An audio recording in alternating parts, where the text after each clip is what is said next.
வாழ்க வையகம், வாழ்க வளமுடன். அறம் செய்ய விரும்பு யூடியூப் சேனல் மூலமாக மீண்டும் நம்ம இணைத்திருக்கும் இறைநிலைக்கு நன்றியை சொல்லி வணங்கி இன்றைய பாடத்தை துவக்குகிறேன். இன்னைக்கு நம்ம பார்க்க போற பாடம், ஒவ்வொரு வெல்டரும் வெல்டிங் இண்டஸ்ட்ரியில் இருக்கக்கூடிய ஒவ்வொருத்தரும் கண்டிப்பா தெரிஞ்சிருக்க வேண்டிய சில விஷயங்களை பத்தி இந்த பாடத்தில் பார்க்க போறோம். பாடத்தோட பேரு welding codes and standards and welding documents, WPS, PQR, WPQR இதெல்லாம் என்ன அப்படிங்கிறத நம்ம டீட்டெயில்டா நம்ம அந்த பாடத்துல பார்க்க போறோம். வாங்க பாடத்துல போகலாம். கோட் என்றால் என்ன? முதல்ல கோட்னா என்ன அப்படின்னு பார்த்துருவோம். கோட் என்பதை தமிழில் குறியீடு என்கிறோம். உற்பத்தி செய்யப்படும் பொருட்களின் பாதுகாப்பு மற்றும் தரம் குறித்து குறைந்தபட்ச ஏற்றுக்கொள்ளத்தக்க அளவை குறியீடுகள் குறிப்பிடுகின்றன. ஒரு பயனர் என்ன செய்ய வேண்டும், எப்போது செய்ய வேண்டும், எந்த சூழ்நிலையில் செய்ய வேண்டும் என்கிற விதிமுறைகளை கோட் நமக்கு வழங்குகிறது. அரசாங்க அமைப்புகள் ஸ்டாண்டர்ட் என்னன்னு அடுத்தடுத்த ஸ்லைடில் சொல்லுவேன் நான். ஸ்டாண்டர்டை சட்டப்பூர்வமாக நடைமுறைப்படுத்தும் போது அது கோடாக உருவாகிறது. எனவே கோட் என்பதை ஸ்டாண்டர்ட் கோட் என்றும் குறிப்பிடுகிறோம். குறியீடுகளின் சில எடுத்துக்காட்டுகள், examples for codes: ASME, AWS. இது என்னன்றது அடுத்த ஸ்லைட்ல உங்களுக்கு தெரியும், பார்க்கலாம். List of welding codes. So வெல்டிங்ல பயன்படுற கோட்ஸோட பட்டியல் இந்த ஸ்லைடில் கொடுத்துருக்கேன். ஸோ எந்த கோடு எந்த கண்ட்ரியில் யார் ரெஸ்பான்சிபிள் பாடி, அந்த டீட்டெயில்ஸ் இருக்கு. ஸோ ஜஸ்ட் உங்கள் ரெஃபரன்ஸ்க்காக. இப்போ இந்தியா எடுத்துட்டிங்கன்னா நம்ம IS யூஸ் பண்ணுறோம், இந்தியன் ஸ்டாண்டர்ட் யூஸ் பண்ணுறோம். ஸோ அது ரெஸ்பான்சிபிள் பாடி பார்த்தீங்கன்னாக்க பியூரோ ஆஃப் இந்தியன் ஸ்டாண்டர்ட்ஸ், BISன்னு சொல்லுவோம். ஸோ UK பார்த்தீங்கன்னாக்க BS, பிரிட்டிஷ் ஸ்டாண்டர்ட் யூஸ் பண்ணுறாங்க. USA பார்த்தீங்கன்னா நமக்கு ரொம்ப ஃபெமிலியரான தெரிஞ்சது AWS, அமெரிக்கன் வெல்டிங் சொசைட்டி. அதே மாதிரி ASME, American society of mechanical engineers. So இந்த பாடத்தில் பார்க்க போகிற இந்த WPS, PQRலாம் கூட இந்த ASME டிஃபைன் பண்ணது தான், எப்படி இருக்கணும்னு சொல்லிட்டு. அதே மாதிரி ஜெர்மனியில் என்ன கோடு, ஜப்பானில் என்ன கோடு, இந்த டீட்டெயில்ஸ் எல்லாமே இந்த ஸ்லைடில் இருக்குது. ஸோ வேணுங்கிறவங்க வீடியோவை பாஸ் பண்ணி டேட்டா நீங்கள் எடுத்துக்கலாம்.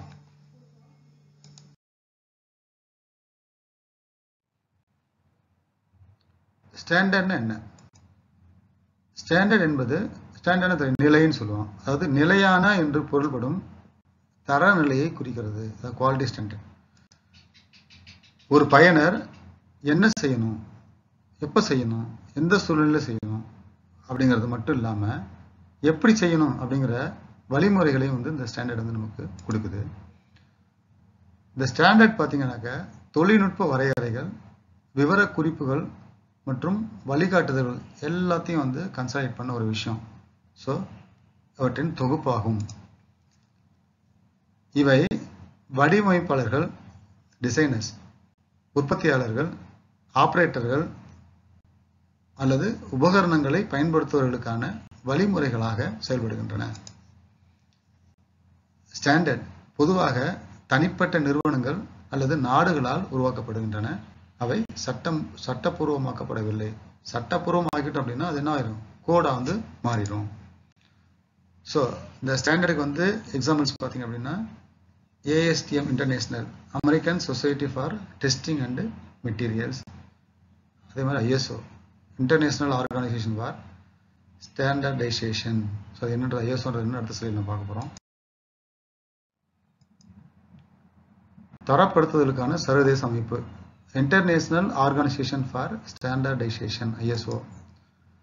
தரப்படுத்தலுக்கான சர்வதேச அமைப்பு இன்டர்நேஷனல் லெவலில் ISO எங்கே இருக்குன்னு பார்த்தீங்கன்னா சுவிட்சர்லாந்தில் இருக்கு, ஜெனிவான்ற ஊரில் இருக்கு. ஆக்சுவலாக அனைத்து தேசிய தர அமைப்புகளும் ISOவில் உறுப்பினர்களாக உள்ளன. ISOவில் 162 உறுப்பினர்கள் இருக்காங்க. ஸோ இந்த ISOட முக்கியமான டார்கெட் என்ன அப்படின்னா, முக்கியமான எய்ம் என்னன்னா, வேர்ல்டு ஃபுல்லாக யூஸ் பண்ணுற மாதிரி ஒரு ஸ்டாண்டர்டை ஃப்ரேம் பண்ணுறது தான் இந்த ஐஎஸ்ஓட வேலை. யூனிஃபார்ம் ஸ்டாண்டர்டை ஃப்ரேம் பண்ணுறது தான் இந்த ஐஎஸ்ஓட வேலை. ஸ்டாண்டர்ட் எதுக்கு, ஸ்டாண்டர்ட் ஏன் தேவைப்படுகிறது? ஸோ இப்போ எப்படி ஒரு சிம்பிளாக எக்ஸ்பிளைன் பண்ணணும்னா, நம்ம ஒரு மொபைல் ஃபோன் யூஸ் பண்ணுறோம், அதை சார்ஜ் பண்ணணும். இப்போ நம்ம வந்து ஒரு கண்ட்ரிலேருந்து இன்னொரு கண்ட்ரிக்கு போகிறோம். ஸோ நம்ம யூஸ் பண்ணுற அந்த யூஎஸ்பி கேபிளை வந்து அங்கேயும் போய் என்ன பண்ணலாம், யூஸ் பண்ணிக்கலாம். ஸோ ஏன் அப்படின்னு கேட்டிங்கன்னா, இந்த யூஎஸ்பி கேபிள் வந்து உலக அளவில் ஏற்றுக்கொள்ளப்பட்ட தரத்தின்படி தயாரிக்கப்பட்டிருக்கு. அதனால தான் நம்ம என்ன பண்ண முடியும், எங்கே வேணாலும் யூஎஸ்பி கேபிள் நம்மளால யூஸ் பண்ண முடியுது. ஸோ இதுக்கு தான் ஸ்டாண்டர்ட் வேணும். ஸோ எனவே தயாரிக்கப்படும் இடங்களில் மட்டுமல்லாமல் அனைத்து இடங்களிலும் சரியாக பொருந்துவதற்கு என்ன பண்ணுது, எல்லா இடத்துலையும் யூஸ் பண்ணுற மாதிரி, எல்லாத்தையும் அடாப்ட் பண்ணுற மாதிரி தரநிலைப்படுத்துதல் அவசியமாகிறது. மேலும் இது பயனர்களிடம் யூஸ் பண்ணுறவங்கள்ட்ட தயாரிப்பின் தரம் குறித்த நம்பிக்கை உருவாக்குது. ஸோ அந்த குவாலிட்டியை பற்றி ஒரு கான்ஃபிடன்ஸ் லெவல் வந்து இம்ப்ரூவ் பண்ணுது, உருவாக்குது. அதே மாதிரி உலகளாவிய சந்தைகளுக்கு மொத்தமாக உற்பத்தி செய்யும் பொழுது உற்பத்தி செலவும் குறையுது. ஸோ இங்கே தயாரித்து உலகம் ஃபுல்லாக விற்கலாம் அப்படின்றப்ப அது ப்ரொடக்ஷன் காஸ்ட் நமக்கு வந்து குறையுது, மிகப்பெரிய பெனிஃபிட். ஸோ இந்த ஸ்டாண்டர்டைசேஷன் தரநிலைப்படுத்துதலோட ஒரு பெரிய பயன் பார்த்தீங்கன்னாக்க உற்பத்தி செலவு நமக்கு குறையுது. எந்த பொருளை எங்கே வேணாலும் நம்ம யூஸ் பண்ணிக்கலாம் அப்படிங்கிற மாதிரியான விஷயம் ரொம்ப நல்ல விஷயம் தானே. தென் ஸ்பெசிஃபிகேஷன். ஸோ நம்ம கோடுன்னா என்னன்னு பார்த்தோம், ஸ்டாண்டர்ட்னா என்னன்னு பார்த்தோம். தென் ஸ்பெசிஃபிகேஷன் என்ன அப்படின்னு பார்த்தீங்கன்னா, ஸ்பெசிஃபிகேஷன் தமிழில் விவரக்குறிப்பு அப்படின்னு நம்ம சொல்கிறோம். ஸோ இந்த கோடு சில டேட்டாஸ் இருக்கும், அதை தாண்டி வந்து எப்படி பண்ணுங்கிற டேட்டா ஸ்டாண்டர்டில் இருக்கும். அதோட அடிஷ்னலாக இன்னும் டீட்டெயில் ஒரு அதாவது யூஸ் பண்ணுற ஒருத்தர் வந்து எனக்கு இப்படி வேணும், அந்த மாதிரி வேணும், இன்னும் அடிஷ்னலாக கேட்குறாரு, டேட்டா கேட்குறாரு அப்படின்னா, ஒரு டீட்டெயில்ஸ் கேட்குறாரு, ஒரு ப்ரொவிஷன் கேட்குறாரு அப்படின்னா, அந்த மாதிரி டீட்டெயில்ஸை என்ன பண்ணலாம், நம்ம வந்து இந்த ஸ்பெசிஃபிகேஷனில் ஆட் பண்ணி ப்ரொடக்ஷன் பண்ணலாம். ஸோ இந்த ஸ்பெசிஃபிகேஷனுங்கிறது கூடுதல் விவரக்குறிப்பு. ஓகே, கூடுதல் விவரங்களை கொண்ட விவரக்குறிப்பு. ஒரு குறிப்பிட்ட தயாரிப்பு அல்லது பயன்பாட்டிற்கு பொருந்தக்கூடிய கூடுதல் தேவைகளை நிவர்த்தி செய்ய விவரக்குறிப்பு உருவாக்கப்படுகிறது. இந்த விவரக்குறிப்பு எதுக்கு அப்படின்னு பார்த்தீங்கன்னாக்க, ஒரு குறிப்பிட்ட தயாரிப்பு, ஸோ ஒரு குறிப்பிட்ட யூசேஜ் பயன்பாடு, ஸோ இதுக்கு ஃபிட் ஆகிற மாதிரி நம்ம வந்து இன்னும் அடிஷ்னலாக வந்து ரெக்குயர்மெண்ட்ஸ் வேணும் அப்படின்னாக்க என்ன பண்ணலாம், அந்த ஸ்பெசிஃபிகேஷனை நம்ம நோட் பண்ணிக்கலாம். ஸோ வடிவமைப்பு மற்றும் சேவை நிலைக்கு ஏற்ப வாங்குவோர்களின் சிறப்பு தேவைகளை சேர்த்துக்கொள்ளும் வாய்ப்பை அளிக்கிறது. ஸோ டிசைன் தகுந்த மாதிரி, இதே மாதிரி எந்த இடத்துல சர்வீஸ் தகுந்த மாதிரி, எங்கே பயன்படுது சர்வீஸ் தகுந்த மாதிரி, ஸோ வாங்குவோர்களுக்கு என்ன மாதிரி தேவை இருக்குது அப்படிங்கிற மாதிரி என்ன பண்ணலாம், டீட்டெயில்ஸ்லாம் நம்ம வந்து இந்த ஸ்பெசிஃபிகேஷன் ஆட் பண்ணி அவங்களுக்கு நம்ம நல்லபடியாக ப்ராடக்டை கொடுக்கலாம் இல்லையா. அதுக்காக தான் இந்த ஸ்பெசிஃபிகேஷன். ஸோ ஸ்பெசிஃபிகேஷனில் தனிப்பட்ட தேவைகள் என்ன என்பதை குறிப்பிட முடியும். ஸோ என்ன வேணும், நம்ம வந்து குறிப்பிட்டு நம்ம வந்து என்ன வேணுமோ அதை வந்து இந்த ஸ்பெசிஃபிகேஷன் நம்மளால் நோட் பண்ணி அதன் பிரகாரம் ஒரு ஜாபை உருவாக்க முடியும். வெல்டிங் ஆவணங்கள். ஸோ நம்ம இந்த வெல்டிங் ஆவணங்கள் பார்த்தீங்க அப்படின்னா, இப்போ நம்ம பார்க்க போகிற ஆவணங்கள்லாம் பார்த்தீங்கன்னாக்கா இந்த ஏஎஸ்எம்இ, AWS அதில் வந்து அவங்க சொல்லியிருக்கிறது. ஏஎஸ்எம்இயோட பார்ட் 9ல் பர்டிகுலராக QW பார்ட்டில் பார்த்தீங்க அப்படின்னாக்கா செக்ஷன் 9, அதே மாதிரி பார்ட்டு QW இதில் பார்த்தீங்கன்னாக்கா வெல்டிங் குறித்த ஆவணங்கள் சம்மந்தமான இல்லை டீட்டெயில் கொடுத்துருக்குறாங்க, வரைமுறைகள் கொடுத்துருக்குறாங்க. ஒரு வெல்டர் வந்து அவரோட செயல்திறன் தகுதி டெஸ்ட்டில் வந்து நம்ம வந்து ஒரு நல்ல வெல்டர் அப்படின்னு அவர் குவாலிஃபை பண்ணணும் அப்படின்னா இந்த கீழ்கண்ட டாக்குமெண்ட்லாம் மேண்டேட்ரி. அதாவது ஒன்று வந்து WPS வெல்டிங் செயல்முறை விவரக்குறிப்பு, ரெண்டாவது PQR செயல்முறை தகுதி பதிவு, மூணாவது WPQR வெல்டர் செயல்திறன் தகுதி பதிவு. இது என்னன்றதை ஒன்று நம்ம வந்து டீட்டெயிலாக பார்க்க போகிறோம். WPS என்றால் என்ன? ஸோ WPSனா என்ன அப்படின்றத நம்ம பார்ப்போம். WPS என்பது வெல்டிங் ப்ரொசீஜர் ஸ்பெசிஃபிகேஷன் என்பதன் சுருக்கமாகும். இந்த வெல்டிங் ப்ரொசீஜர் ஸ்பெசிஃபிகேஷன் நம்ம ஷார்ட்டாக என்னன்னு சொல்கிறோம், WPSன்னு சொல்கிறோம். தமிழில் வெல்டிங் செயல்முறை விவரக்குறிப்பு. பேரே வந்து என்னங்கிறத உங்களுக்கு டீட்டெயிலாக சொல்லுவோம், நல்லா கவனித்து பார்த்தீங்கன்னா உங்களுக்கு விளக்கம் புரியும். வெல்டிங் செயல்முறை விவரக்குறிப்பு. இந்த WPS அப்படி வந்து அடிப்படையில் ஒரு வெல்டிங் எப்படி பண்ணணும் அப்படிங்கிறத விளக்குற வழி நடத்துகிற ஒரு டாக்குமெண்ட். ஆக்சுவலாக ஒரு வெல்டருக்கு வெல்டருக்கு வெல்டு செய்யறதுக்கு தேவையான எல்லா டேட்டா, எல்லா டீட்டெயில், கைட்லைன் எல்லாத்தையும் இந்த WPS வந்து கொடுக்குது. இந்த WPS பேஸ் பண்ணி தான் ஒரு வெல்டிங் நடக்கணும். வெல்டு பண்றதுக்கு ரொம்ப ரொம்ப முக்கியமான டாக்குமெண்ட் இந்த WPS. இந்த WPS இருந்தால் தான் நம்ம வந்து ஒரு கன்சிஸ்டான ஒரு குவாலிட்டி உடைய ஒரு வெல்ட் நம்மளால பண்ண முடியும். தொடர்ச்சியா வந்து நம்ம வந்து ஒரு நல்ல குவாலிட்டியை மெயின்டைன் பண்ண முடியும். WPS ஃபார்மேட்ஸ், அதாவது எப்படி WPSன்றது எப்படி இருக்குன்றதுக்கு உங்களுக்கு மாடல்ஸ் கொடுத்துருக்கேன். என்னென்ன டேட்டா இருக்கு, ஸோ ஜாயிண்ட் டிசைன் இருக்கு, பேஸ் மெட்டல் இருக்கு, பின்னாடி டீட்டெயிலாக நான் ஒரு ஸ்லைடில் கொடுத்துருப்பேன். இப்போ தெரிஞ்சுக்கோங்க. Filler metal, gas, preheat, so post weld heat treatment, position, so எல்லா டேட்டாவும் என்ன இருக்கும் இந்த WPSல இருக்கும். முக்கியமாக வந்து supporting PQR number. So PQR என்னது பண்ணி பார்க்க போகிறோம். ஸோ அந்த நம்பர் கண்டிப்பாக அது WPSல இருக்கணும். ஸோ அதே மாதிரி இங்கே பார்த்தீங்கன்னாக்கா இதில் வெல்டிங் பொசிஷன், 3G, ஸோ என்ன with upskill, so complete data வந்து இந்த WPSல வந்துடும்.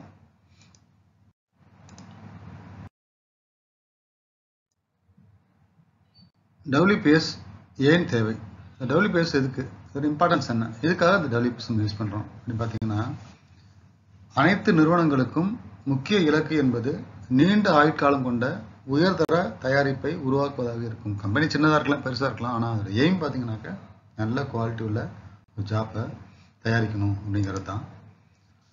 ஸோ வெல்டர் எவ்வளவு அனுபவம் வாய்ந்தவர்களாக இருந்தாலும் வெல்டனை செய்வதற்கான வழிமுறைகளை வெல்டரையே யூகிக்க அனுமதிப்பது என்பது நிச்சயம் நல்ல ரிசல்ட்டை தராது. வெல்டர் வந்து நல்ல வெல் எக்ஸ்பீரியன்ஸ்டாக இருக்கலாம், ஆனால் அவருக்கு வந்து நம்ம வந்து முறையாக ஒரு WPS தராமல் அவரே நீங்கள் உங்கள் இஷ்டத்துக்கு வெல்டு பண்ணுங்க அப்படின்னு சொல்கிறது நிச்சயமாக ஒரு நல்ல ரிசல்ட் கிடைக்குமா அப்படின்னு டவுட்டு தான். ஸோ இதனால ஒரு நல்ல வெல்டை உருவாக்கணும் அப்படின்னா விவரக்குறிப்புகளின் பட்டியல், அதாவது லிஸ்ட் ஆஃப் ஸ்பெசிஃபிகேஷன்ஸ், செயல்படுத்தும் முறைகள், ப்ரொசீஜர் எப்படி பண்ணணும் அப்படிங்கிறத நமக்கு என்ன பண்ணணும், வெல்டர் நம்ம கண்டிப்பாக கொடுக்கணும். WPS வந்து கண்டிப்பாக நம்ம வந்து வெல்டர் கொடுத்தா தான் குவாலிட்டி வந்து நமக்கு வந்து எக்ஸ்பெக்ட் பண்ணுற குவாலிட்டி கன்சிஸ்டண்டாக கிடைக்கும். அப்போது தான் உயர் தரத்தை தொடர்ச்சியாக பராமரிக்க முடியும். எனவே ஒரு நிலையான தரத்துடன் கூடிய வெல்டினை உறுதிப்படுத்த ஒவ்வொரு வகை வெல்டுக்கும் ஒரு WPS அவசியமாகிறது. ஸோ வெல்டு பண்ணணும்னா இது பேஸான விஷயம் என்னது, இந்த WPS தான். ஸோ அடுத்த ரெக்கார்டு PQR என்றால் என்ன, ப்ரொசீஜர் குவாலிஃபிகேஷன் ரெக்கார்டு என்பது சுருக்கம் தான் வந்து PQRன்னு சொல்கிறோம். இது தமிழில் வந்து செயல்முறை தகுதி பதிவு. செயல்முறைனா ப்ரொசீஜர். ஸோ இந்த ப்ரொசீஜர் வெல்டு பண்ணும் பொழுது அந்த டேட்டா எல்லாத்தையும் நம்ம வந்து ஒன்றில் ரெக்கார்ட் பண்ணுவோம். அதுதான் வந்து PQR. இன்னும் டீட்டெயிலாக நம்ம பார்த்துருவோம். ஸோ இந்த WPS தயாரிக்கிறதுக்கு முன்னாடி டெம்பரவரி என்ன பண்ணுவோம், ஒரு ப்ரிலிமினரி WPS எழுதுவோம். அதாவது ஒரு ஜாப் வெல்டு பண்ணணும்னா அதுக்கு என்னென்ன டேட்டா வேணும், என்னென்ன டூல்ஸ் வேணும், என்ன மெட்டீரியல்ஸ் வேணுங்கிறதெல்லாம் வந்து ஒரு ரஃபாக வந்து ஒரு டேட்டா ரெடி பண்ணி ஃபர்ஸ்ட் என்ன பண்ணுவோம், ப்ரிலிமினரி WPS ரெடி பண்ணுவோம். அந்த ப்ரிலிமினரி WPSக்காக என்ன பண்ணுறோம், நம்ம வந்து ஒரு டெஸ்ட் பீஸ் வந்து வெல்டு பண்ணுவோம். டெஸ்ட் பீஸை வந்து வெல்டு பண்ணுவோம். அந்த டெஸ்ட் பீஸை வெல்டு பண்ணி முடிச்சுட்டு அதை எடுத்துகிட்டு போய் என்ன பண்ணுவோம், NDT, DT, ஸோ இந்த சோதனைகள் செய்வோம். ஸோ அந்த டெஸ்ட் பீஸை வெல்டு பண்ணும்பொழுது என்னென்ன டேட்டா யூஸ் பண்ணணும், ஸோ அந்த டெஸ்ட் பீஸை வந்து வெல்டு அதாவது சோதனை பண்ணும்போது நமக்கு என்ன ரிசல்ட்ஸ்லாம் கிடைச்சிது, ஸோ இது எல்லாத்தையும் என்ன பண்ணுவோம், ரெக்கார்டில் நம்ம பதிவு பண்ணுவோம். அந்த ரெக்கார்டு தான் வந்து PQR அப்படின்னு சொல்கிறோம். புரிஞ்சிருக்கும்னு நினைக்கிறேன். ஸோ கான்செப்ட் இதுதான். முதல்ல வந்து நம்ம WPS ரெடி பண்ணணும் அப்படின்னா அதுக்கு வந்து ஒரு டெம்பரரி ப்ரிலிமினரி WPS இருக்கு. அதை பேஸ் பண்ணி முதல்ல என்ன பண்ணுறோம், நம்ம வந்து ஒரு வெல்டு பண்ணுறோம். அந்த வெல்டு பண்ணும் பொழுது அதுக்கு யூஸ் பண்ணுற டேட்டா, அந்த வெல்டு பண்ணப்பட்ட டெஸ்ட் பீஸோட ரிசல்ட், இது எல்லாத்தையும் நம்ம வந்து ஒரு ரெக்கார்டில் பதிவு பண்ணுறோம். அதுதான் PQR. இதுதான் பேஸ். ஸோ அந்த வெல்டு ஓகே ஆயிடுச்சு அப்படின்னா, எக்ஸ்பெக்ட் குவாலிட்டி மீட் அவுட் பண்ணிடுச்சு அப்படின்னா, ஸோ அந்த PQR வந்து ஸ்டாண்டர்ட் ஆகிடும். ஸோ அந்த ப்ரிலிமினரி WPS இருக்கு இல்லையா, அதை நம்ம என்ன பண்ணிடுவோம், ஃபைனல் பண்ணிடுவோம். அந்த WPSக்கு அந்த PQR வந்து சப்போர்ட்டிங் டாக்குமெண்ட்டாக இருக்கும்.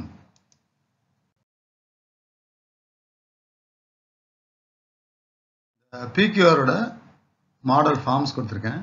ஸோ இதை நீங்கள் கவனிக்கலாம். 2 பேஜ் இருக்குது. இல்லை எல்லா டேட்டாவும் இதில் வரும். Joint type, electrical characteristic, base metal, filler metal, shielding, so எல்லா டேட்டாவும் இதில் வரும். கூடவே பார்த்தீங்கன்னா அந்த டெஸ்ட் பீஸை வந்து நம்ம என்ன பண்ணுறோம், NDT, DT பண்ணோம்ல, அந்த ரிசல்ட் இதில் வந்துடும். visual examination results, so tensile test results. So இந்த மாதிரி வந்து அந்த டேட்டாவும் அதில் வந்துடும், கூடவே என்ன வந்துடும் உங்களுக்கு வந்து அந்த சப்போர்ட்டிங் டாக்குமெண்ட்டாக யூஸ் ஆகுது.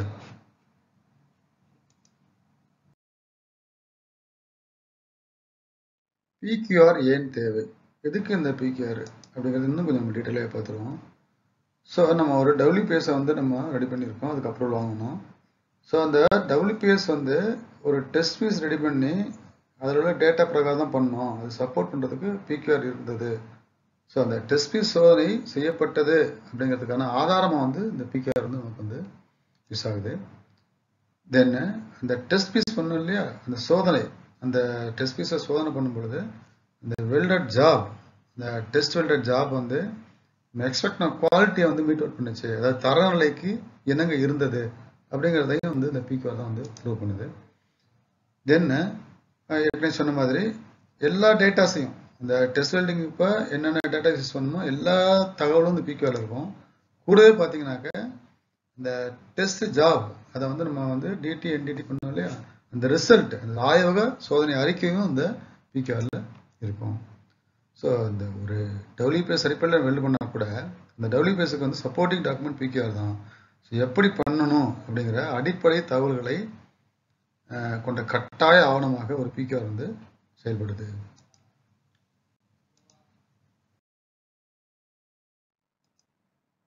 வெல்டிங் செயல்முறை தகுதி, இந்த வெல்டிங் ப்ரொசீஜர் வந்து குவாலிஃபைடா அப்படின்னு ஒரு டெஸ்ட் பண்ணுறது தான் இது. ஆக்சுவலாக இட் மீன்ஸ் என்னன்னு கேட்டிங்கன்னா, ஒரு டபிள்யூபிஎஸ் வச்சு நம்ம ஒரு ஜாப் வெல்டு பண்ணிட்டோம். ஸோ அந்த ஜாப் வந்து ரெக்வயர்ட் குவாலிட்டியை நமக்கு கொடுத்துருக்குதா அப்படின்னு பண்ணுற டெஸ்ட். ஆக்சுவலாக வெல்டிங் ப்ரொசீஜர் குவாலிஃபிகேஷன் என்பது ஒரு டபிள்யூபிஎஸ்ஐ ஆதாரமாக கொண்டு செய்யப்பட்ட வெல்டு ஜாப் தேவையான விரும்பிய தரத்தை அடைந்துள்ளதா என்பதற்கான சோதனை. இந்த சோதனை வெல்டிங் ப்ரொசீஜர் குவாலிஃபிகேஷன் டெஸ்ட் எனப்படுகிறது. ஸோ இதை வந்து வெல்டிங் ப்ரொசீஜரை குவாலிஃபை பண்ணுறதுக்கான ஒரு டெஸ்ட். ஆக்சுவலாக குவாலிஃபைடாக இருக்குதா அப்படின்னு கண்டுபிடிக்கிறதுக்கான டெஸ்ட்டு.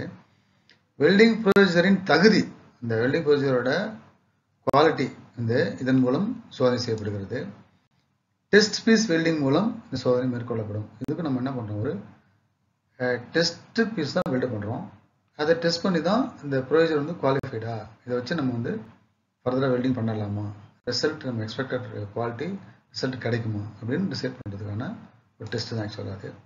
மேலும் டெஸ்ட் வெல்டு மீது இயந்திர சோதனை நடத்தப்படும். ஸோ மெக்கானிக்கல் டெஸ்ட் பண்ணுவோம். சோதனையின் முடிவுகளின் அடிப்படையில் என்ன பண்ணோம், வெல்டிங் ப்ரொசீஜர் ஏற்கப்பட்டு அப்ரூவல் வழங்கப்படும். ஸோ ஓகே, வெல்டிங் ப்ரொசீஜர் நீங்கள் ஃபர்தராக வெல்டிங் பண்ணலாம் அப்படின்னு சொல்லிட்டு அப்ரூவல் நமக்கு கிடைக்கும். டபிள்யூபிஎஸ் கொண்டிருக்க வேண்டிய விவரங்கள். ஸோ டபிள்யூபிஎஸ்ல என்னென்ன டீட்டெயில் இருக்கணும், முதல்ல வந்து ஜாயிண்ட் டிசைன், தென் வந்து பேஸ் மெட்டல் அண்ட் திக்னஸ், அதாவது பேஸ் மெட்டலோட நம்பர், இந்த பி நம்பர்ன்றது நான் உங்களுக்கு பின்னாடி என்னன்றதை டீட்டெயிலாக சொல்கிறேன். ஸோ அதே மாதிரி ஒரு பைப் வெல்டிங்னாக்க அந்த பைப்போட டயமீட்டர், வால் திக்னஸ். தென் பார்த்தீங்கன்னாக்க ஃபில்லர் மெட்டல், அதுக்கும் உங்களுக்கு ஆக்சுவல் நம்பர்ஸ் இருக்குது, எஃப் நம்பர், ஏ நம்பர், அது என்னன்றதை உங்களுக்கு டீட்டெயில் சொல்கிறேன் உங்களுக்கு. ஸோ எலக்ட்ராட் அப்படின்னாக்க அந்த எலக்ட்ராட் பூச்சி வரும் ஆக்சுவலாக டீட்டெயிலு. அடுத்தது வெல்டிங் பொசிஷன். தென் பார்த்தீங்கன்னாக்க மின்னோட்டத்தின் வகை, என்ன கரண்ட், ஏசியா டிசியா, டிசினா என்ன பொலாரிட்டி, ஸ்ட்ரைட் பொலாரிட்டி, ரிவர்ஸ் பொலாரிட்டியா. So welding current, welding voltage, அதை வெல்டிங் எலக்ட்ரானிக் பயண ட்ராவல் ஸ்பீடு. அதே மாதிரி வெல்டிங் ப்ராசஸ், என்ன ப்ராசஸ், மிக் வெல்டிங்கா, டிக் வெல்டிங்கா, ரெசிமேட் டபிள்யூவா. ஸோ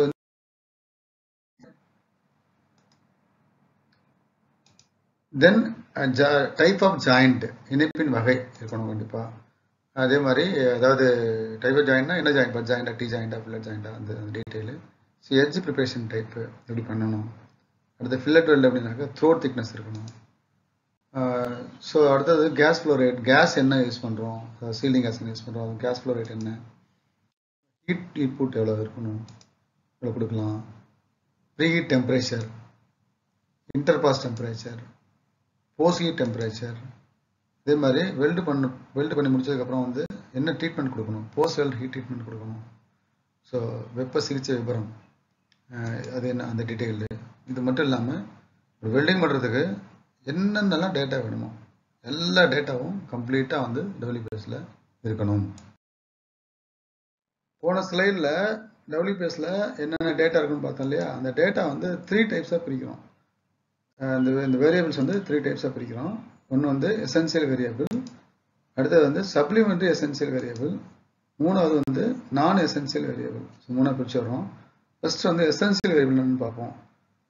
எக்ஸாம்பிள்ஸ் கொடுத்துருக்கேன்: base metal, welding process, joint design. So இது எல்லாம் கண்டிப்பாக வந்து WPSல இருக்கணும். ஸோ இதில் சேஞ்சஸ் பண்ணக்கூடாது. பை சான்ஸ் பண்ணணும்னா அந்த வெல்டோட மெக்கானிக்கல் ப்ராப்பர்ட்டி, இயந்திர பண்புகள் வந்து பாதிக்கப்படும். ஸோ அதனால பை சான்ஸ் நம்ம வந்து இதில் ஏதாவது சேஞ்சஸ் பண்ணணும்னா அந்த WPSக்கே வந்து ரீஅப்ரூவல் வாங்கணும், மறு தகுதி பண்ணி உட்படுத்தி ரீஅப்ரூவல் வாங்கணும். ஆக்சுவலாக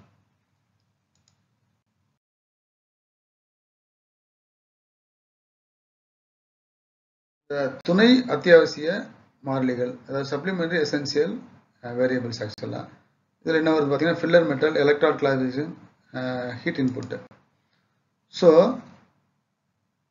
இந்த சப்ளிமெண்டரி எசென்சியல் வேரியபிள்ஸ் மாறுச்சு அப்படின்னாக்க வெல்டு ஜாயிண்ட்ல heat affected zone, base metal, இந்த ஏரியாலாம் வந்து டஃப்னஸ் ப்ராப்பர்ட்டி வந்து பாதிக்கப்படும். ஸோ இந்த டஃப்னஸ் ப்ராப்பர்ட்டி எப்படி செக் பண்ணுவோம்? இம்பாக்ட் டெஸ்ட் பண்ணி தான் பண்ணுவோம். ஸோ இம்பாக்ட் டெஸ்ட் தேவைப்பட்டுச்சு அப்படின்னா அந்த வெல்டுக்கு வந்து இந்த டேட்டாஸ், இந்த துணை அத்தியாவசிய மாறிலிகள் இருக்கு இல்லையா, சப்ளிமெண்டரி எசென்சியல் வேரியபிள்ஸ் இருக்கு இல்லையா, இது ஆட்டோமேட்டிக்காக என்ன ஆகிடும்? எசென்சியல் வேரியபிள்ஸாக மாறிடும். ஸோ கண்டிப்பாக அந்த டேட்டா எல்லாமே இதுலேயும் இருக்கணும். ஸோ இம்பாக்ட் டெஸ்ட் தேவையில்லை அப்படின்னாக்க இந்த சப்ளிமெண்டரி எசென்சியல் வேரியபிள்ஸை பற்றி நம்ம ஒர்க் பண்ண தேவையில்லை, அது இந்த WPSக்கு பொருந்தாது. அதே மாதிரி அடுத்தது அத்தியாவசியமற்ற மாறிலிகள். இது எக்ஸாம்பிள் பார்த்தீங்கன்னா ஆர்க் வோல்டேஜ், ஆம்பியரேஜ், டிராவல் ஸ்பீட். இதெல்லாம் வந்து வெல்டரை பேஸ் பண்ணி ஒருத்தரும் ஒரு மாதிரி வந்து ஒரு கொஞ்சம் ரொம்ப பெரிய டிஃபரன்ஸ் இல்லைனா கூட ஸ்லைட் அட்ஜஸ்ட்மெண்ட்டில் பண்ணுவாங்க. ஸோ இது மாறுறதுனால என்ன ஆகாது? வெல்டரோட இயந்திர பண்புகள் மாறாது. ஸோ இதில் சேஞ்ச் பண்ணோம் அப்படின்னாக்க என்ன பண்ண தேவையில்லை, நமக்கு வந்து WPSக்கு வந்து ரீஅப்ரூவல் வாங்க தேவையில்லை. ஆனால் கூட நிச்சயமாக அந்த டேட்டா எல்லாமே வந்து WPSல இருக்கணும். வெல்டு எண்கள், அவற்றின் முக்கியத்துவம் இப்படி பார்த்தோம் இல்லையா. இப்போ பேஸ் மெட்டல் அப்படின்னா என்ன சொல்கிறாங்க, உங்களுக்கு P நம்பர் கொடுக்குறாங்க. ஃபில்லர் மெட்டல்னா F கொடுக்குறாங்க, A கொடுக்குறாங்க. இது என்னன்னு பார்ப்போம். வெல்டர்கள் மற்றும் வெல்டு செயல்முறைகள் வெறுமனே ஒரு மெட்டலுக்கு தகுதி பெறுவதன் மூலம் அதன் எண் குழுவில் உள்ள மற்ற மெட்டல்களுக்கும் தகுதியாக அங்கீகரிக்கப்படுகிறது. அதாவது இப்போ நம்ம வந்து ஒரு வெல்டரோட பெர்ஃபார்மன்ஸை குவாலிஃபை பண்ணணும், இல்லை ஒரு வெல்டிங் ப்ரொசீஜரை குவாலிஃபை பண்ணணும், அதுக்கு டெஸ்ட் பண்ணுறோம் இல்லையா. ஸோ ஒரு மெட்டலை வெல்டு பண்ணிட்டோம் அப்படின்னா அது தொடர்புடைய எல்லா மெட்டலுக்கும் வந்து நம்ம குவாலிஃபை ஆகிடுவோம். அதே மாதிரி அந்த வெல்டிங் ப்ரொசீஜர் அப்ரூவலுக்கும் ஒரு மெட்டல், அந்த குரூப்பில் உள்ள ஒரு மெட்டலில் பண்ணோம் அப்படின்னா ஸோ அது தொடர்புடைய மற்ற மெட்டலுக்கும் வந்து அந்த வெல்டிங் ப்ரொசீஜர் வந்து குவாலிஃபை ஆகிட்டோம். ஸோ இதனால என்ன அட்வான்டேஜ்னு கேட்டிங்கனாக்க, இது வந்து வெல்டு டெஸ்ட்டுக்கான நேரத்தையும் செலவையும் என்ன பண்ணுது? குறைக்குது. ஸோ எப்படி வந்து இந்த நம்பர் வந்து அலர்ட் பண்ணுறாங்க அப்படின்னு பார்த்தீங்கன்னா, அந்த பேஸ் மெட்டலுக்கு வந்து P நம்பர்னு சொல்கிறாங்க. அந்த பேஸ் மெட்டல் என்னென்ன, அதுக்கு வந்து எந்தெந்த நம்ம என்னென்ன நம்பர் கொடுத்துருக்காங்கன்ற அடுத்தடுத்த சார்ட்டில் நான் கொடுத்துருக்கேன். அது மாதிரி ஃபில்லர் மெட்டலுக்கு வந்து F. ஃபில்லர் மெட்டலே வந்து அலாய் ஃபில்லர் மெட்டலாக இருந்தால் அது வந்து A. ஸோ அடுத்த ஸ்லைடில் நம்ம வந்து இந்த டீட்டெயில் பார்ப்போம். டேபிள் ஆஃப் P நம்பர் இது பார்த்தீங்கன்னாக்கா, நீங்கள் ஃபஸ்ட்டு இந்த நம்பர் 1 P1ங்கிறது பாருங்கள், கார்பன் மேங்கனீஸ் ஸ்டீல்ஸ். ஸோ அந்த நம்பர் 7ங்கிறது பாருங்கள், ஃபெரிட்டிக் ஸ்டெயின்லெஸ் ஸ்டீல்ஸ். அடுத்தது ஒன்று கொடுத்துருக்கோம் பாருங்கள், இப்போ வந்து 32 பிராஸ். ஸோ இந்த மாதிரி வந்து ஒரு நம்பருக்கும் ஒரு மெட்டலுக்கும் ஒரு நம்பர் அலாட் பண்ணியிருக்காங்க. ஸோ இதில் வந்து அடுத்த குரூப்பிங் ஃபார்ம் பண்ணுவாங்க. அதை வந்து அடுத்த ஸ்லைடில் கொடுத்துருக்கேன். ஸோ அதையும் பார்த்துட்டா உங்களுக்கு தெளிவாக புரிஞ்சிடும். இப்போ ஏ நம்பர் ஏற்கனவே சொன்ன உங்களுக்கு, ஏ நம்பர்ன்றது ஃபில்லர் ராடில் அலாய் மெட்டலுக்கு. ஸோ A1 அப்படின்னா பார்த்துக்கங்களேன், எம்எஸ்ல வந்து எம்எஸ்க்கு யூஸ் பண்ணுறது, இல்லை கார்பன் எவ்வளோ இருக்கும், எவ்வளோ பர்சன்டேஜ் இருக்கும், குரோமியம் எவ்வளோ இருக்கும், ஸோ அந்த சிலிகான் எவ்வளோ இருக்கும், அந்த டேட்டாஸ் எல்லாமே வந்து கொடுத்துருக்காங்க. இதில் ஏதாவது டேட்டா வேணும்னாக்கா வீடியோ பாஸ் பண்ணி நீங்கள் எடுத்துக்கலாம். அடுத்த வீடியோவில் நம்ம வந்து குரூப்பிங் பார்க்க போகிறோம்.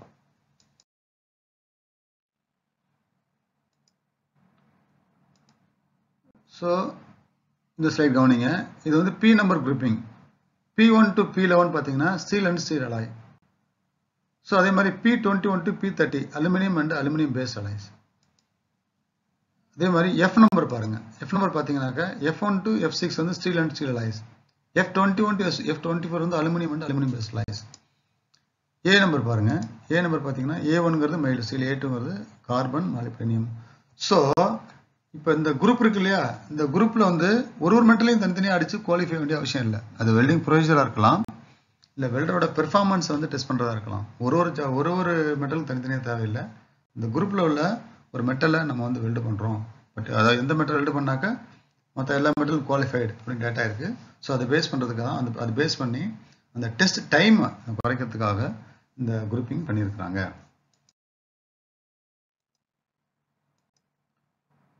இப்போ WPS தயார் செய்கிறது எப்படி அப்படின்னு பார்க்க போகிறோம். ஸோ அந்த WPS தயார் பண்ணுறதுக்கு முதல்ல என்ன பண்ணணும்னா, அந்த அந்த அந்த வெல்டு பண்ணுறதுக்கு, அந்த வேலையை பண்ணுறதுக்கு அடிப்படையாக என்னென்ன வேணும், அதாவது என்ன மெட்டல் வேணும், இந்த மெட்டலோட தரம் எப்படி இருக்கணும், தேவையான கருவிகள் என்னென்ன, ஸோ வேறு என்ன பொருட்கள்லாம் வேணும், வெல்டிங் நுகர்பொருட்கள் அதாவது வெல்டிங் கன்சியூமபிள்ஸ் என்னென்ன வேணுங்கிறத முதல்ல பக்காவாக லிஸ்ட் பண்ணிக்கணும். ஸோ அந்த லிஸ்ட் பண்ண டேட்டா எல்லாத்தையும் வந்து முதல்ல வந்து ஒரு தற்காலிக ஒரு ப்ரிலிமினரி WPS ஃபார்மில் என்ட்ரி போடணும். அது கூட அடிஷ்னலாக நம்ம என்னென்ன நடவடிக்கை எடுக்கணும் எல்லாத்தையும் என்ன பண்ணணும், அதில் என்ட்ரி போட்டுக்கணும். ஸோ அந்த ப்ரிலிமினரி WPSல இருக்கக்கூடிய எல்லா டேட்டாவையும் என்ன பண்ணணும், முதல்ல நெக்ஸ்ட் வந்து PQRல என்ட்ரி போட்டுக்கணும் டேட்டாஸை. ஸோ அடுத்தது அந்த ப்ரிலிமினரி WPSல என்ன டேட்டா இருக்கோ அது பிரகாரம் வந்து நம்ம வந்து ஒரு ஜாபை வந்து டெஸ்ட் வெல்டு பண்ணணும். ஸோ டெஸ்ட் வெல்டு பண்ணும்பொழுது நம்ம எதாவது அட்ஜஸ்ட் பண்ணணும் அப்படின்னா, டேட்டா சஜஸ்ட் பண்ணணும், வேறு டீட்டெயில்ஸ் அட்ஜஸ்ட் பண்ணணும்னாக்க நம்ம என்ன பண்ணலாம், அந்த ப்ரிலிமினரி WPSலேயே வந்து அட்ஜஸ்ட் பண்ணிக்கலாம், தப்பு ஒன்றும் இல்லை, பண்ணிக்கலாம். தென் அந்த டெஸ்ட் பீஸ் மேலே வந்து நம்ம என்ன பண்ணுவோம், NDT DT சோதனை பண்ணுவோம். அந்த சோதனையோட ரிசல்ட்ஸை வந்து PQRல வந்து நம்ம வந்து என்ட்ரி போட்டுக்கணும். ஸோ அந்த ப்ரிலிமினரி WPS வந்து எக்ஸ்பெக்ட் பண்ணுற குவாலிட்டி நமக்கு வந்து கொடுத்துருக்குதா, ஸோ அது மூலிமா நம்ம யூஸ் பண்ண வெல்டு வந்து நம்ம குவாலிட்டியை வந்து மீட் அவுட் பண்ணியிருக்குதா அப்படிங்கிறத நம்ம வந்து கன்ஃபார்ம் பண்ணிக்கணும். ஓகே அப்படின்னாக்க அந்த WPS என்ன ஆகிடும், நம்ம வந்து ஃபைனல் WPS ரெடி பண்ணுறதுக்கு எல்லா டேட்டாவையும் நம்ம கொடுத்துருவோம். ஸோ நம்ம அந்த எல்லா டேட்டாவையும் வச்சுட்டு நம்ம என்ன பண்ணலாம், ஃபைனல் WPS வந்து ரெடி பண்ணிடலாம். இந்த ஃபைனல் WPSல எல்லா டீட்டெயிலும் இருக்கும், தேவையான கருவிகள், வெல்டு செயல்முறை, இரும்பு தரம், எல்லா டேட்டாவும் இதில் இருக்கும்.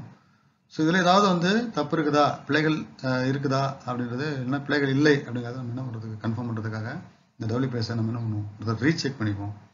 ஸோ ஃபைனலைஸ் ஆயிடுச்சு அப்படின்னா இந்த இறுதி செய்யப்பட்ட WPS வெல்டின் நல்ல தரத்தையும் நீண்ட ஆயுளையும் உறுதி செய்கிறது.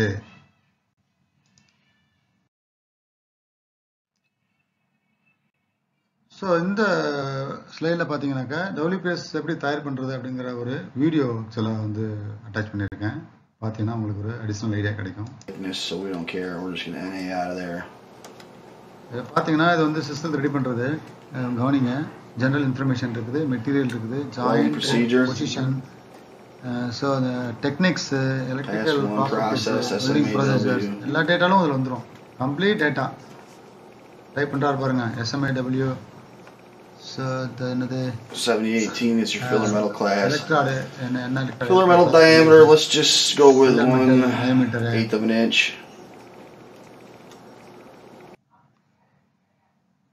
So எல்லா டேட்டாவும் உங்களுக்கு வந்து இதில் ஆல்மோஸ்ட் வந்துடும். ஜஸ்ட் ஒரு ரெஃபரன்ஸ்க்காக உங்களுக்கு கொடுத்துருக்கேன்.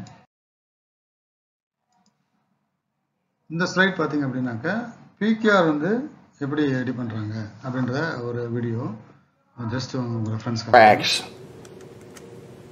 இதில் பார்த்தீங்கன்னா இந்த WPSல இருக்க டேட்டா விட அடிஷனலாக டெஸ்ட் 1 டெஸ்ட் 2 இந்த கலருக்கு பார்த்தீங்களா, ஸோ அதுக்காக அந்த வீடியோ உங்களுக்கு அட்டாச் பண்ணியிருக்கேன், உங்களுக்கு தெளிவாக புரியணுங்கிறதுக்காக. So you just put acceptable down for them all because we're going to assume they're all good. Remarks. Back to our NAs here. Test 1 details வந்து என்ட்ரி போட்டுருக்காரு. Guided bend test, root bend test, face bend test. So that would be a remark. A remark could be something like corner crack. If you wanted to put in some actual dimensions, let's say you had a crack that was a 1/16 of an inch, and you just felt the need to put 1/16 of an inch crack, or You can put pretty much anything there, but appearance visual inspection acceptable. Appearance எப்படி இருந்தது? Accepted. Because you're going to do a visual inspection before you do any kind of bending. If you don't pass the visual, there's no point in doing a bend, right? Undercut, none. இல்ல. Piping veracity, obviously that doesn't affect Not us. applicable. Convexity, there should be. Okay.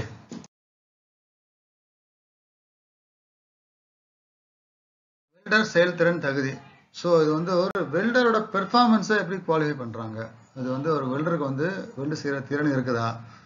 நம்ம சொல்லுவோம் இல்லையா, அவர் வந்து ஒரு 3G welder, 4G welder, 5G welder, 6G வெல்டர்னு சொல்கிறோம் இல்லையா, aluminium welder. So இந்த மாதிரி ஒரு வெல்டரோட பெர்ஃபார்மன்ஸை எப்படி குவாலிஃபை பண்ணுறாங்கன்றது இந்த ஸ்லைட் நம்ம பார்க்க போகிறோம். வெல்டர் செயல்திறன் தகுதி என்பது வெல்டரின் வெல்டு செய்யும் திறனை சோதிக்கும் ஒரு சோதனை ஆகும். இது ஒரு குறிப்பிட்ட WS படி வெல்டு செய்ய ஒரு வெல்டருக்கு தேவையான அனுபவமும் திறனும் உள்ளதா என்பதை கண்டறியும் சோதனையாகும். ஸோ நம்ம வந்து வெல்டருக்கு வந்து அந்த வெல்டு பண்ண வேண்டிய பண்ணுறது சம்பந்தமான WPS அவர்கிட்ட என்ன பண்ணுவாங்க, கொடுப்பாங்க. ஸோ அந்த WPSக்காக ஒரு வெல்டர் வந்து வெல்டு பண்ணுவார். ஸோ அந்த ஒரு பண்ண வெல்டு வந்து எப்படி இருக்கு குவாலிட்டி அப்படின்றத டெஸ்ட் பண்ணுறாங்க.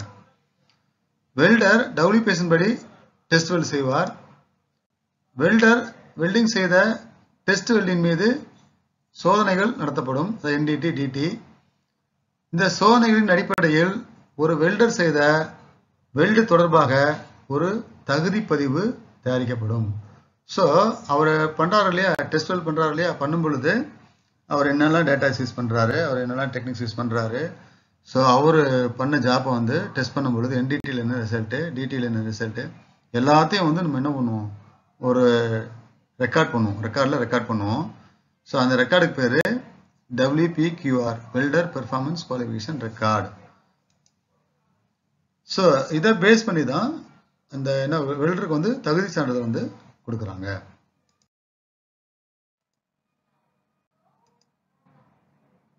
ஸோ இந்த ஸ்லைடில் welder performance qualification certificate. So அவர் வந்து வெல்டு பண்ணி குவாலிஃபை ஆகிட்டாரு. ஸோ அவருக்கு எந்த மாதிரியா சர்டிஃபிகேட் கொடுக்குறாங்க அப்படிங்கிறத இந்த ஸ்லைடில் காமிச்சிருக்கேன். ரெண்டு சர்டிஃபிகேட் காமிச்சிருக்கேன், ஜஸ்ட் ஃபார் ரெஃபரன்ஸ் பாருங்க.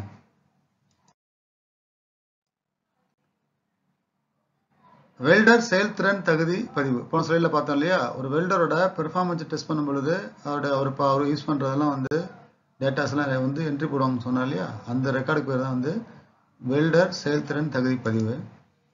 இது வெல்டர் செய்த டெஸ்ட் வெல்டு தொடர்பான தகவல்களை பதிவு செய்யும் ஒரு ரெக்கார்டு ஆகும். ஒரு பலமான வெல்டிங்கை உருவாக்கும் திறன் உள்ளதா என வெல்டரின் திறனை சரிபார்க்க WPQR பயன்படுகிறது.